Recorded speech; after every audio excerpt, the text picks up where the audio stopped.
You are divine.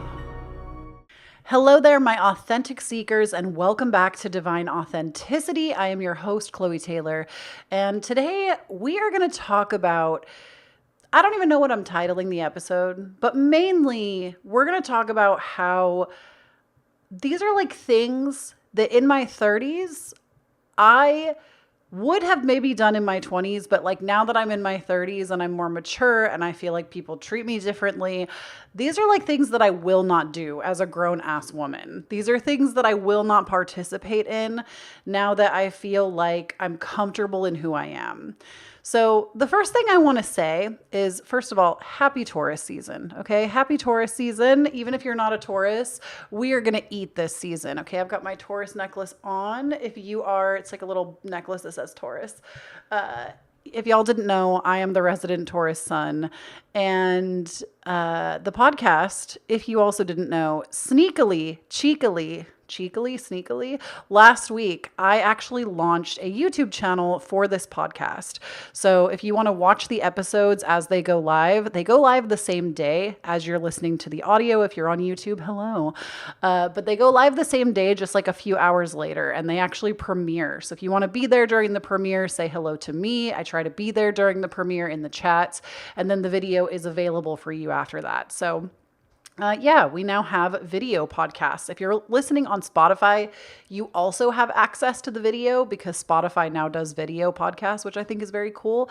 I didn't announce it in last week's episode because, I don't know, I just kind of wanted to see like how I felt about it before sending all of you over there. So some of you might have seen it. If you follow me on Instagram, you would have known about it, or on my other YouTube channel, which is Kloee Taylor, where I do mostly tarot card reading. I did post a community post shouting out the video. So if you want to watch the podcast, now you have the ability to do that. And I got to tell y'all, my fit for today, I look like a hot ass bitch, and nobody else can tell me differently around that. I look amazing today. So if you want to see this like hot, you know what it's giving? Today, my fit is giving Nicole Kidman from Practical Magic. Like that was the energy I was trying to channel when I put this fit together. And I really feel like I am delivering. So just going to say it. If you want to watch the video, you should. But today, this video, how it came about. Originally, I wanted to talk about boundaries because I was like, wow, we really don't know shit out here about boundaries. And a lot of y'all do. That's not a hot take on how I think like everybody doesn't know anything about boundaries. But just like in my comment section recently, I received some comments where people were like talking about boundaries in a negative way. And I was like, what is it that we are not getting here? And I tried to record this whole episode on boundaries, and I was just being too aggressive, if I could be completely honest about it. I feel like when I get really passionate about topics, I get aggressive. And I think that might be because I'm an Aries Mercury. My voice just starts to get loud and aggressive, even though if you met me in person, I'm like the softest, sensitive person ever. I'm a Cancer Venus, Cancer Mars, and I'm just like a huge softy crybaby. So, but when I speak sometimes with passion, with vigor, we get a little out of control. And I just felt like the episode was just not giving. And I was like, how can I give? How can I, Kloee Taylor, give? And I realized that it's my birthday season as a Taurus. And I was like, you know what I can give? I can talk about like basically being, to me, this is like going from being that girl to being that woman. These are things that I will not do now that I have become that woman. I'm not that girl. I am that woman. There is an air of elevation and maturity to that statement. And there's nothing wrong with being that girl. I think that girl is freaking awesome, and you have to be that girl to become that woman or that guy or that person. Please don't exclude yourself based on a gender identity. This is for anybody. But these are just things that since becoming over the age of 30, I'm going to be 32 this year, I just will not participate in anymore. And things that like I haven't participated in a while as well. Because here's something. This episode is for everyone, like whether you're in your 30s, 40s, 50s, or in your 20s. I feel like it's especially for those of you in your 20s, but it's for all of you because I do think, here's what I've learned. Like, number one, the day that I woke up on my 30th birthday in 2021, okay, I woke up, I was in San Francisco on my birthday. I was on vacation. I was thriving. And it was the first birthday in my entire life that I woke up and I felt like a different person, okay? Like, literally, I woke up and I was like, oh, this birthday feels different. And you know how it is. People are like, oh, happy birthday. Do you feel older? And you're like, no, I literally feel the same way that I felt yesterday. No, on my 30th birthday, I felt like a different person. And not like everything about me had changed. Not like I had suddenly overnight transformed into the person I am today. There was something about it. There was something in the air that felt different. And I can't say that everybody who turns 30 feels that way, but I certainly did. And I feel like now that I'm a couple years in, my 30s have been what I thought my 20s were supposed to be. Because when you're in your 20s, you're just trying to figure it out, okay? My perfect depiction of 20, now that I'm out of it, is you're constantly throwing darts at a board trying to figure out what's going to stick for you. And people along the while are judging you while you're doing it. And I also believe because at 21-ish, you go through a Saturn square where it feels like the world hates you. You are too adult for this and too young for that. And it feels literally like everybody hates you. And everybody expects you to have your life figured out, to have it together. How dare you change your major? Oh my God, how dare you not be an adult? How dare you not understand how to balance a checkbook? How dare you not have money? And at the same time, if you had all of those things, they're also judging you for it. So mind you, before you're even 26 years old, you don't even have your prefrontal cortex fully installed. So you can't even do all of the critical thinking that you would need to do as a full-fledged adult. This is why I make the argument that nobody's actually an adult until they're at least 26. That's when we can have like real confident, cognizant discussions. And don't get me wrong, this is not me telling you that like if you had to grow up fast, you weren't an adult, because I think that is very real. I'm not trying to take that away from anybody. I think that some people, myself included, I'll put myself in that box, had to grow up faster than they were supposed to, weren't allowed to be children. That's not what I'm talking about today. I am talking about feeling like you are a mature version of yourself and actually owning and like feeling empowered in your own skin and confident. And that to me is where I am right now. I'm not that girl. I'm not just throwing darts at a board. I'm not just trying to figure it out. I have fucking figured it out. And not to say that I never lose my way. That's another point I want to make before we go into the individual things is please make room for nuance in this conversation. I'm going to throw a lot of things at you today, but recognize that just because you might do some of these things like 60% of the time doesn't mean that they don't apply to you. You do not have to be this perfect, I am doing this thing 100% of the time, never falling into past conditioning for you to become that man, that woman, that person, okay? This is not like, I always want to make room for nuance. This is not the space. Kloee Taylor, Divine Authenticity, this space is not a non-nuanced place. We make room for nuance. And if you fall into an old pattern of something that you thought you had gotten rid of when you felt like you were less mature or less self-assured or less confident, it doesn't mean that suddenly you're not an adult, you're not mature, and you are less confident, okay? It's normal when we are becoming a new evolved person or a new evolution of ourselves that sometimes we fall into those old patterns, but it's the getting back up the next day and deciding to go the new way that make it different and make it all the more of like a consistent habit. Anyways, all of the nuance out of the way, let's get to it. I actually compiled you a list. These are the things as a 32-year-old woman that I no longer do. Things that I did in my 20s that I do not do in my 30s. And the first one is have no boundaries. In my 30s, I will not sit here and have no boundaries. Because here's the thing. When you have no boundaries, you don't respect yourself. And that to me is a huge red flag. If I am talking to you in a conversation and I see you falling over yourself to give to me, I actually see this as a red flag. I don't see this as like, oh, this person just wants to give me all of their energy and all of their time, and that's so wonderful. No, I see this as a red flag. I see that you do not respect yourself, you do not respect your time, and I'm going to call you on your bullshit. So, when you do not have boundaries, to me, that says you don't respect yourself. And this bothers me. I understand, again, we make room for the nuance. Many of us weren't taught to have boundaries. Many of us have really tyrannical, immature, emotionally immature, or emotionally stunted parents that still to this day refuse to model boundaries, even though we have so much information out there now on how good boundaries are for making good relationships and having better communication while protecting yourself at the same time. Because here's the other thing about boundaries that I feel like a lot of people don't understand. When you are setting a boundary with someone, number one, it's not your responsibility to hold their hand through it. Number two, boundaries are an act of love for the other person. Allow me to explain. When you set a boundary with someone, this boundary is an act of love for them because you could just so easily cut this person out of your life. You could walk away. You could stop talking to them.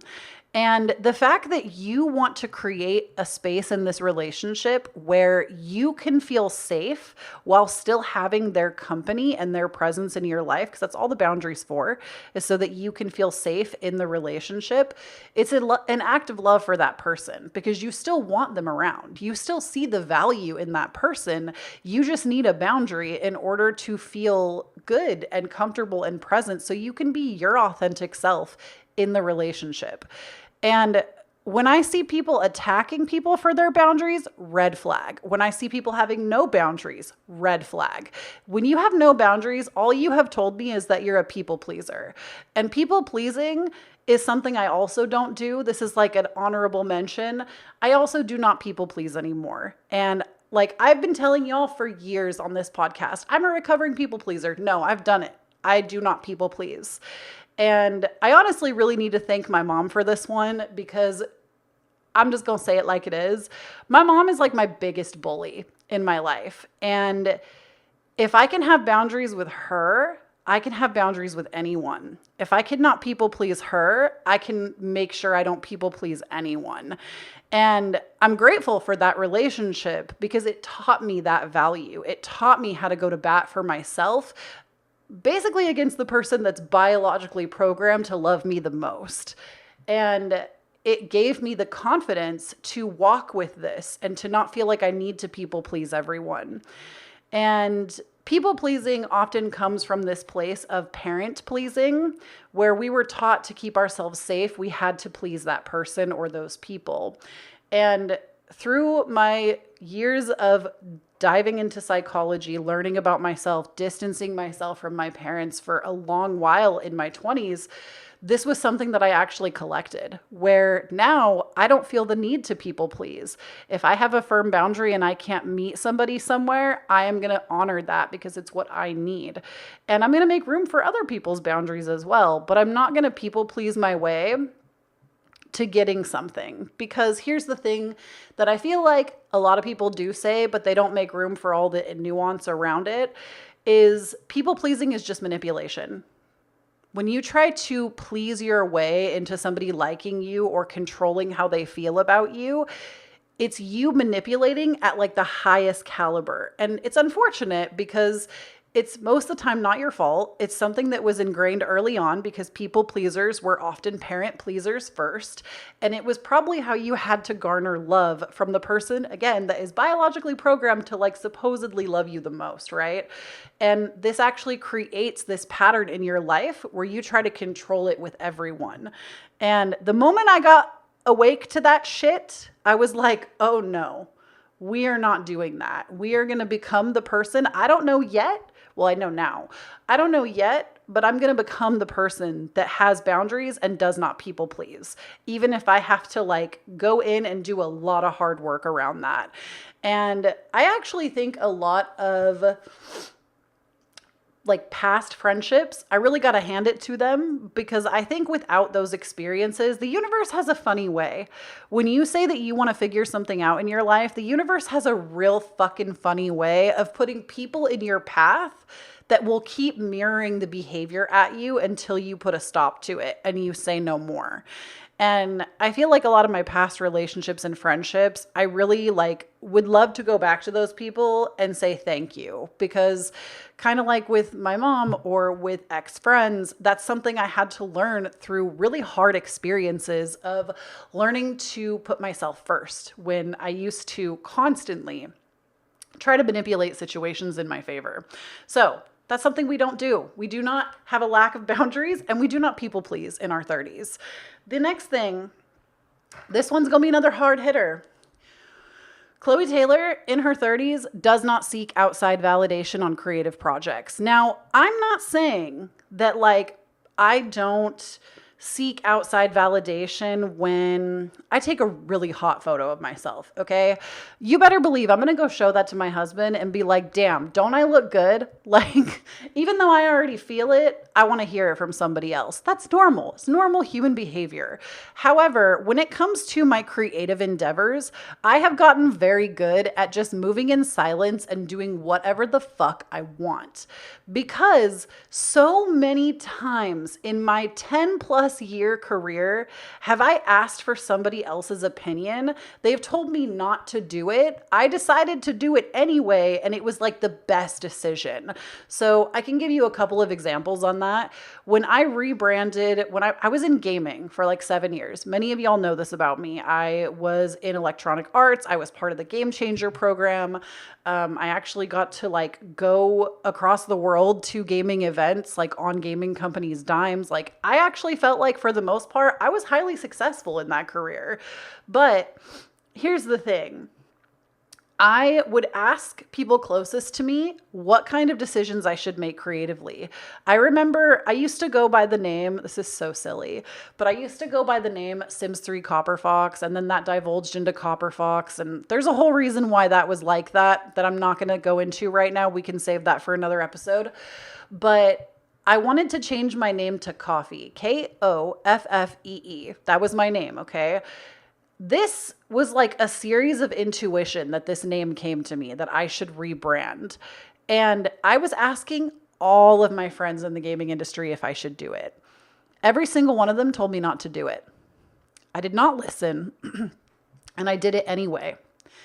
And my career blew up after that. And that was actually when my career in gaming had like the most success. I got several of my videos hit over 1 million views, and I like hit my peak in that career after that. So that's what I mean when I say like creative validation. I do not seek creative validation at all. I feel the same way when I created the Authentic Self course.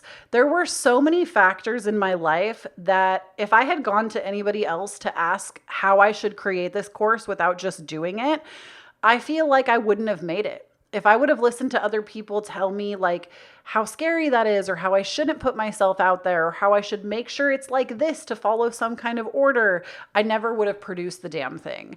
And there is so much power in not seeking validation, trusting your intuition, trusting your creative instincts, and just doing it. So I will not, in my 30s, ask for creative validation from somebody else with any project that I make. That is up to me to like intuit the shit out of that and make it happen. The next one is, in my 30s, I do not binge eat or binge drink. Now, binge eating and binge drinking, disclaimer, we're going to talk a little bit about eating disorders, mental health, because I think that these really go hand in hand here. But number one, I used to binge eat. From the time I was like 17 years old, maybe even 16 years old, until probably around like maybe age 26, 27. And so that's like 10 years. I spent like 10 years binge eating. And binge eating It was a coping mechanism. I had to learn that through therapy, through talking to a lot of people, through talking to myself, journaling shit out, working through my own difficult feelings. It had everything to do with when intense emotions would come up, I would just feed myself. And it started from age 16 when I went through my first breakup. I dealt with a line of like anorexia for a while, and then it like backpedaled into binge eating disorder where I would binge because my body was actually severely malnourished. And I would binge because that was actually what my body was craving at the time. And what happened is I created this coping mechanism that at one point in time, it served me, but eventually became something that actually really hurt me. So this was something that I really worked to overcome in my 20s. And in my 30s, I just don't do it. I don't even think if I tried, I could feed myself past that point of fullness anymore because I literally just, I can't. Like, I don't even, like, food has become so unpleasurable to me, not because it's not fun. Like, I'm a Taurus. I'm always going to enjoy a good wine and dine. But I feel like food in general, it used to be this thing that, like, I was so enamored with. And now I just eat. I just eat. Food actually became so boring. Snack food is boring. The only time that I eat in a way that I'm not always happy with is when I let myself go too long without having a meal on accident. Because fucking ADHD brain, I'll just be like, oh, create. Food, what is that? So we're still a little bit of a work in progress, but like binge eating, I just don't do it anymore. I dealt with the hard emotions around it and I don't treat my body like that anymore. Binge drinking was a whole other beast. And binge drinking, I will openly admit, I think when I was going through the worst of my Saturn return, I was drinking too much. I was not necessarily getting blackout drunk every day or drinking to like throwing up, but I feel like I was drinking to cope with my mental problems. And the problem with that is not only do you create this really unhealthy habit that's literally poisoning your body, but you create this dependency on a substance that literally does nothing for you. There is no fucking nutritional value to alcohol. Even that shit that they tell you about like, oh, wine is healthy. No, it isn't. Like, we actually have no proof of that. And the study that they did originally that people always like claim wine's healthy for you was inconclusive. And it like, there is, and I'm not trying to demonize alcohol. I myself love to have a drink. For my birthday this year, I'm going wine tasting. Like, I will not demonize alcohol to you. I think if you want to be responsible with it and drink it not in a way that is just to cope with your emotions, it is such a valid and fun thing to do and part of the human experience if you choose that for yourself. But it's something that I will not do to excess. And I want to say I started this before, like, it was like late 20s where I started this like rule with myself where I would not drink more than 4 cocktails in one sitting. And 4 might seem like a lot to some of y'all. Some of you might think that seems like nothing. But for me, something I realized is that anytime I exceed 4 cocktails, it's too fucking much. I go to bed drunk. I'm so like grossed out the next day. I don't feel good. It's not me at my optimal health. It doesn't allow me to create or intuit the way I would like to. And it honestly sets me up for failure. And that's kind of my biggest takeaway with it is when I was drinking like 6 to 8 White Claws a night, going to bed hammered because I didn't know how to deal with my feelings, it was creating this dependency. And then the next day I would just do it again because I got into this cycle of dealing with my emotions, like numbing them out, waking up the next day, feeling awful about what I had done for most of the day, and then using the coping tool again in the evening. And I would just repeat like this.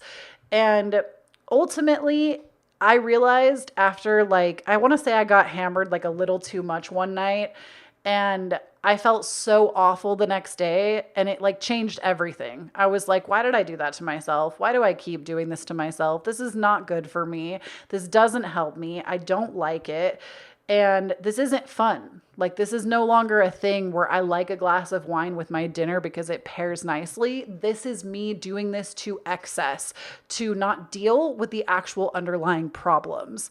And so we got the journal out. I started talking to a life coach. I started talking to a therapist. I started talking to a psychiatrist at the time. And everything started to get better. And that was when I came up with that rule of like, when I do drink, no more than 4 drinks. Anything over 4 drinks. And I'm not saying that every time I drink, it's 4 drinks, but anytime it exceeds that, I'm always disappointed the next day. It's never fun the next day. And I feel like I just don't have the capacity anymore. I don't have the capacity to do that to my body or to do it to myself. So it's just something I don't do. We do not drink like that. Like I cannot get behind like a bar crawl. Never in my life are you going to see Kloee clubbing or bar crawling. I feel like if you are over 30 and you want to do that, good for you. I will support you in whatever you're doing. For me, it's just not for me. I'm not the one. I will not be doing that. The next thing is bullying my appearance. We talked about this a little bit last week where I said, and sorry I keep fucking with my hair. If you're watching the video, it's because it keeps falling into my eyeballs and it's driving me nuts. But bullying my appearance.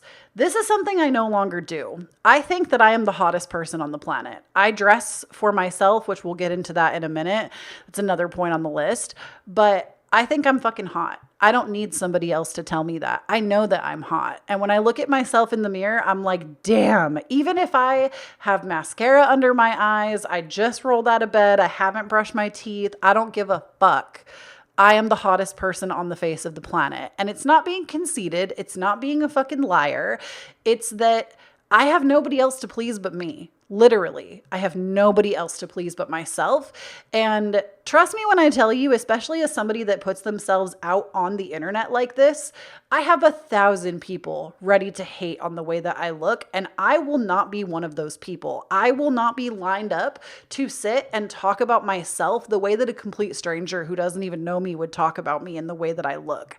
And not only that, I'm also the youngest of 7. If you think my 6 siblings were not talking shit about the way that I looked from like very young or my parents, like, nah, I will not get in line with those people. I will not get in line with somebody willing to shit on the way that I look. And also, it's such a stupid dig. That's how you know that you won an argument, by the way. When somebody starts to take the shit and be like, well, you're fat, Kloee. I know that I've won the argument. When all you have to come at me with is the way that I look, wow. Low blow, and you have nothing else to offer the conversation is immediately what I've been taught about the situation and the person. And I just don't waste my time anymore. I will never be the person that sits in front of the mirror and rips into myself. I have done this before. I used to be that person in my 20s. That's all I would do. I was one of those girls that would like, this is very toxic, trigger warning, eating disorder. I used to sit in front of the mirror in my 20s and make myself eat in front of the mirror so I could sit there and call myself a pig and tell myself how fucking ugly I was and how disgusting the extra weight. And I'm like getting glossy-eyed talking about this shit because I can't believe I used to do that to myself. And that's like something I don't think I've ever told anybody. So here we are crying on the internet once again. But I can't believe I would do things like that to myself. And never again. I will never bully myself like that again. I'm the shit. I'm hot. I'm not here to impress anybody else. I'm here to please myself. And that's it. Nobody else can take that from me, you know? So will not be participating in putting myself down. The next one kind of goes hand in hand with that. And that is basically dressing to please myself. So number one, I grew up Mormon. Many of y'all know that about me. We've talked about the religious trauma that comes with that cult. I said what I said. But something that Mormonism teaches is dressing modestly. Dressing modestly like this. Oh my God, I'm going straight to hell dressed like this one. Like, excuse me, this dress has like slits way up the legs. If you're on the video, you could see the dress has like 2 slits. It's also spaghetti strapped. Like, oh my God, never. Okay. So not only was I taught that like modesty meant something in like purity culture, which that already fucked me up in the beginning. But I was also taught that like, if you're fat, which I have fat on my body, I will not call myself fat because I am more than just like the weight on my body. Like I am not fat, but I have fat on me. And that's also not a diss on fat. Like I don't think there's anything wrong with calling yourself fat. I don't think there's anything wrong with having fat on your body. A body is a body is a body is a body. And you don't know somebody's situation. But I used to live my life by this belief that if I wasn't like skinny mini, and I don't even like the word skinny, but like if I wasn't like, I guess what we would call like a regulation hottie, okay? Think Mean Girls. If I wasn't a regulation hottie, I felt like I had to cover my body up more, you know? And the thing is, if you've ever looked at me, I got huge tits, okay? They're huge. I'm just going to say it like it is. Do you know how hard when you have an apple-shaped body with big breasts on top, it is to find clothes that fit you right, that are modest? It is ridiculously hard, or that like cover you up more. Number one, I don't want to cover up more. I like showing skin. It makes me feel sexy for myself. But on top of that, it's this like idea that, oh, you should cover up your fatness. Don't show that to the public. No. A body is a body is a body is a body. And again, we don't know people's situations. We don't know. And you are never going to catch me covering for anyone or anything is all I'm getting at. I love clothing. I love to dress up. I love to stunt on a motherfucker with my outfits. And the other thing is you're also never going to catch me dedicated to one style because that's like in the same category. I used to feel like I had to have a specific style. Like if I wanted to be steampunk or giving practical magic Nicole Kidman energy, this would have to become my whole wardrobe. Or if I wanted to be like rich mom or rich auntie energy, I would have to wear like all structured clothing. Or no, you don't have to do any of that. You could literally wear something like I'm wearing today one day and then wear a fucking blazer with a pencil skirt the next day. And nobody gets to know shit about you. Keep them guessing, sis. And I don't know where I got this idea that my closet had to be like all neutrals or all bold colors or only certain pieces like this because I'm a classic girl or I'm a clean girl aesthetic or I'm a steampunk or I'm manic pixie fairy girl. No. My style will always be all over the place. I am never going to be somebody that has a curated wardrobe. And that is because I really like expressing myself through clothing. I love self-expression through clothing. And right now, I'm in my practical magic hippie witch era. So we're dressing like a practical magic hippie witch.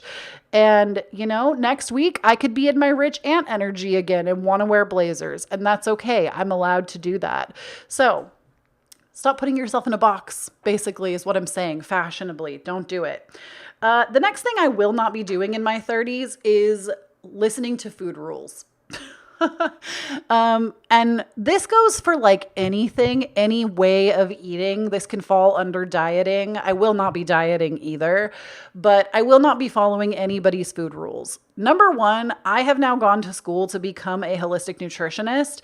And the number one thing that they teach you is that nobody's situation is the same as somebody else's. And every plan has to be customized to the individual based on their experiences, what they can tolerate, and what they need for their body. So therefore, giving us blanket ideas of what diets should look like for everyone, like everybody go keto, everybody do South Beach, everybody do no carb, low carb, blah, blah, blah, blah, blah, blah, blah. I don't give a fuck what your diet is. I'm not doing it because number one, I don't believe in diets. And unless it's like literally your dietary choices. That's the only diet I believe in. But my point is that not only will I not diet because fuck food rules, but if I wake up and I want salad for breakfast, I'm going to make salad for breakfast. If it's dinner time and I want pancakes, I'm going to have pancakes for dinner. If it's, 2 a.m. and I want a taco, If I have the energy, I'm going to make tacos. Like, there is no rule that says at breakfast, you have to have breakfast food. There is no written rule that says at dinner time, you have to have steak and potatoes. There is no rule that says for lunch, it always has to be a salad. If those rules make your life easier, I'm all for it. I'm all for you doing what makes your life easier. My point is that I used to have all these weird rules because of diet culture that would tell me like, you got to eat like a prince or a king in the morning and a pauper at night. So I got to eat like a king and have this huge breakfast, but at night only salad for dinner. No. If that works for you, awesome. It does not work for me. I'm not doing it. I'm going to listen to my body intuitively and eat what I want when I want it. And the funny thing is, in the morning, if I don't crave eggs and sausage, that's like my number one breakfast. It's usually a smoothie or a salad. I will wake up and just want to eat salad. That is actually very normal for me. And I feel like in the past I would have shamed myself and been like, "Oh, we'll have a salad for lunch. Let's have something else right now." When in reality, I could have just had the salad and satisfied myself right upon waking up in the morning. You feel me? Fuck food rules. They're stupid. The next one is kind of a big one in my opinion, and that is Kloee Taylor, at the ripe age of 32, does not define her success by her parents' standards or anyone's standards but my own. And this is a beautiful thing. When you can set yourself this free in your life, it will change your whole life. When you can look at yourself and decide that your success, number one, is inevitable. It is whatever you decide that it is.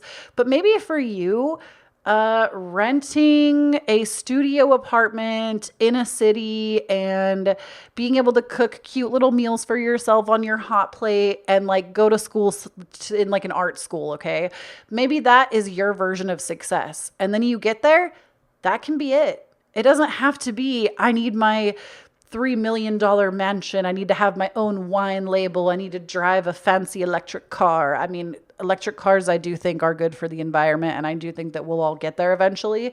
But my point is like, it doesn't have to look like that. Your idea of success can be whatever you want it to be. It doesn't have to be this academic job that your parents put on you. It doesn't have to be, I think where this really stems from is in my childhood, something that really messed me up. And I will continue to talk about this because it was such a thing that I have come back to in my adult life so many times and have had to redefine it.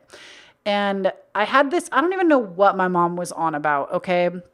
I speak very candidly about my relationship with my mom because I feel like I'm in a place where I'm very comfortable doing so.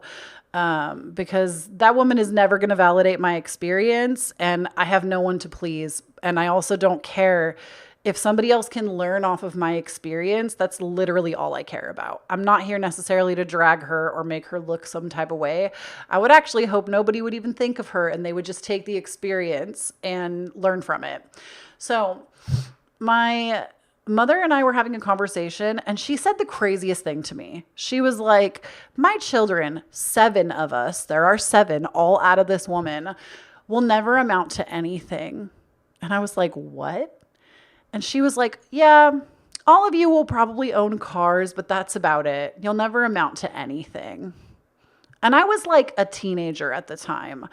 And this shit really stuck with me. This shit, like, I went to college. I tried to get a degree because of that statement.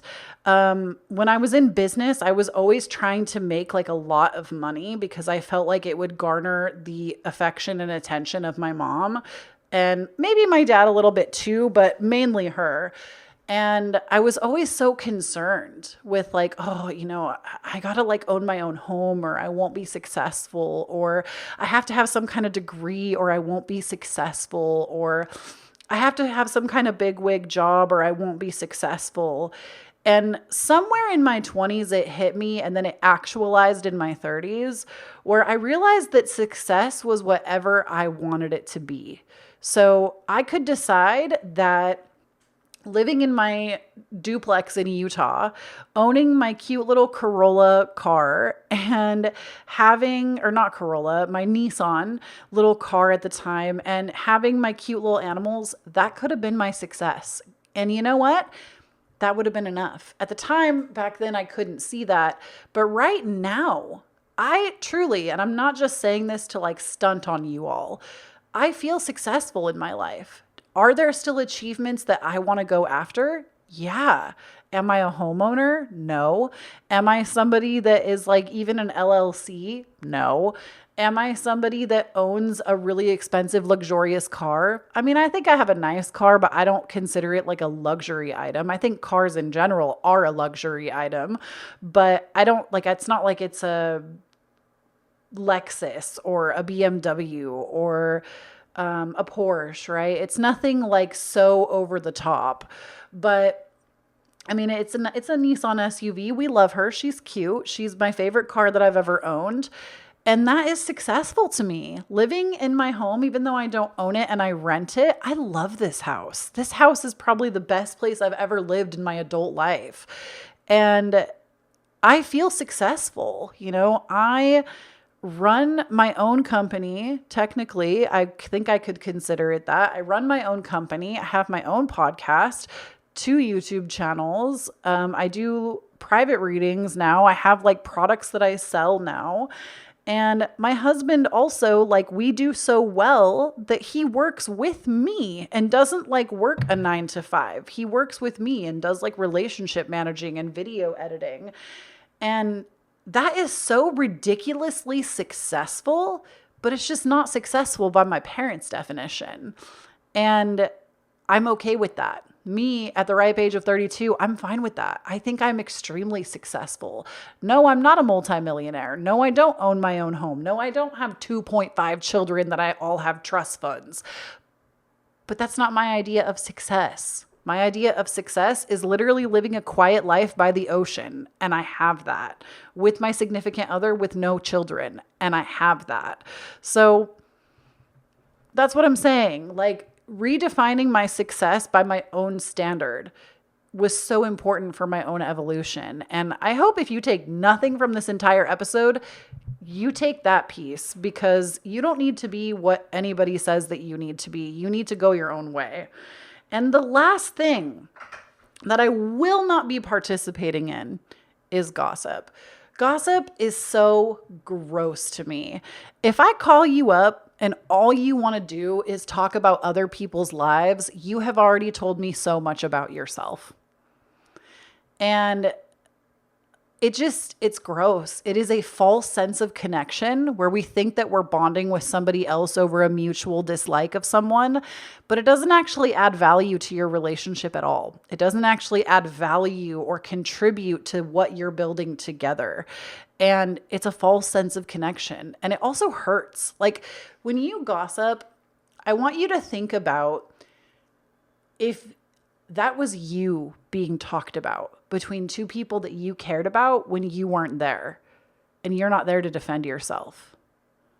It's fucking upsetting, right? You don't want that. And that's always what I try to remember whenever I like slip back into an old pattern, especially with family.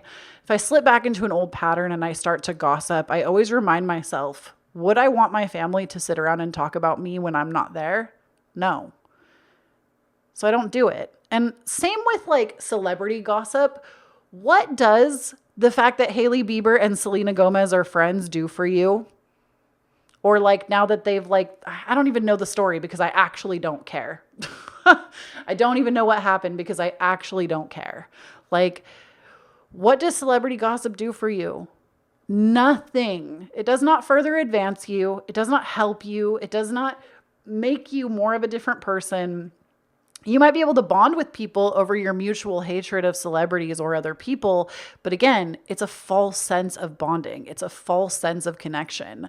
And Kloee Taylor just will not do it. I will not sit around and talk about other people, especially when they're not present. Now, this is different, I feel like. This is where we have to like define what gossip actually is. Because if you're somebody that's having a problem and you need like guidance or help kind of weeding through it with another friend, I could totally understand that. If you're directly involved, that makes sense. To me, that's not gossip. That's asking for support and also maybe for a little bit of guidance, or maybe you need somewhere to vent. But when you're talking about other people's lives that actually have nothing to do with you, you're not involved with that person and you're not involved with their current situation, even if you're just repeating things that they said to you, it's gossip. Don't talk about other people when they're not present to defend themselves, unless the situation literally involves you and you're trying to get help with it. That is, to me, the only time that talking about somebody else is okay, is when you need assistance on what to do going forward with another person and you don't know how to handle the situation. Outside of that, talk about ideas, talk about your creative passions, talk about your hobbies, talk about you. And those are the things that I will not be doing now that I am over the age of 30. So let me know down below if you're on YouTube, what you are not doing now that you're 30. If you're on the podcast, especially on Spotify, you can also leave little things, what you loved about the episode, etc.